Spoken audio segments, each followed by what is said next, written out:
Hi, I'm Kelly. Thanks so much for joining today. Today I'm going to walk you through how to replace pendant lights with flush mount lights. Now I've already done this and I'm going to be walking through the steps that I took, but I want to show you some of the things that I came across.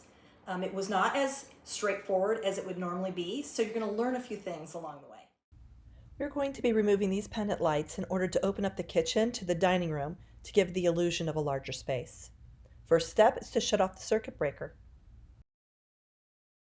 Next, we're going to unscrew the decorative screws, keeping in mind there are two of them, and those screws are the only two things that are holding the light to the ceiling, so you'll want to hang on to the pole as you unscrew those screws. Just give it a little tug if it is stuck to the ceiling. Unscrew the electrical caps and pull the wires apart without touching them.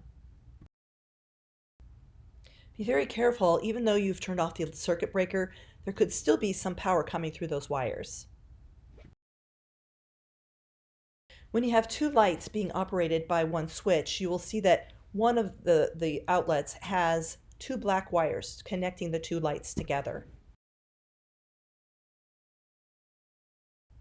Use your dual probed voltage tester to confirm that the wires are safe to touch. Remove the brackets from the ceiling by unscrewing the two screws. Here's where we have a problem. There is not a ceiling electrical box, and without an electrical box in the ceiling, you have a fire hazard. If wires disconnect and power is running through it, it could cause a fire. So we are going to be installing an electrical box today. This is the electrical box that we're going to be installing today, and it's a very simple process. I'm going to walk you through step by step, but there's no need for a drywall knife, just a drill and an attachment. The shark-like teeth are going to cut right through the drywall. So let's take a look.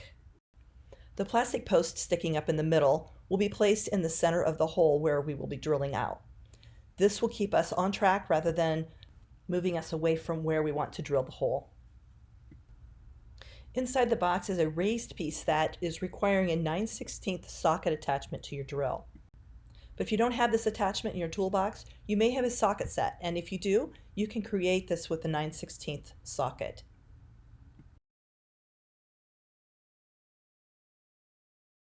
Just take your socket and attach it to a socket extender. You can use the socket extender, and the socket adapter together to create the tool you need.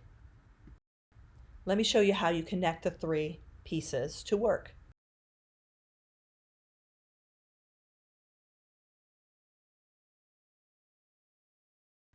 The black end or the adapter goes into your drill chuck.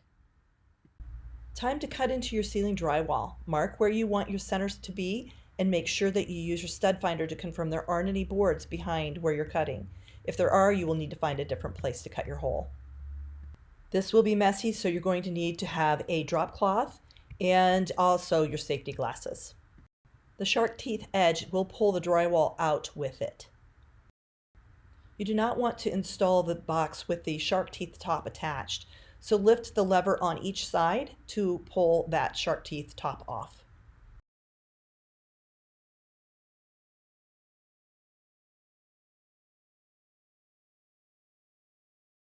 Now you're going to reach your hand up through the new hole to pull the wires from the former hole.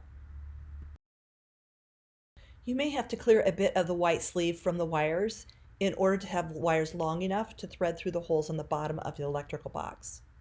Be careful not to cut the wires when clearing the sleeve. Thread one wire through each of the holes on the back side. If the holes are not large enough to feed the wires through, you may need to use your drill to make the holes larger. Once the wires are through, you can go ahead and insert the box into the ceiling. Once the box is in the ceiling, just screw down the screws. As the screws are screwed down more and more tightly, the wings on the side of the box will open to secure to the ceiling. This box can hold up to 6 pounds. Using the screws that came with the light, attach the crossbar to the electrical box.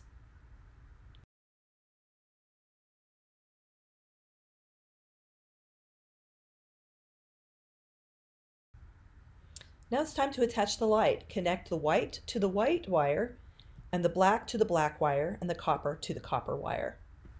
Use your wire caps to secure the wires.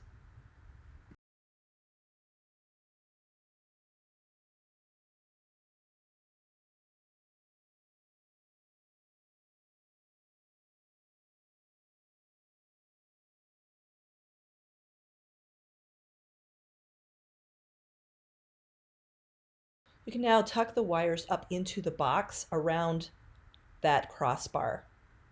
Get them out of the way so that the light will fit flush to the ceiling.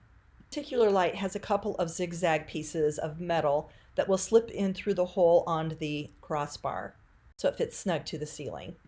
Finally, turn on the circuit breaker and the lights are working properly. Thank you for watching. If you found this video helpful and easy to follow, please click the like and subscribe button below.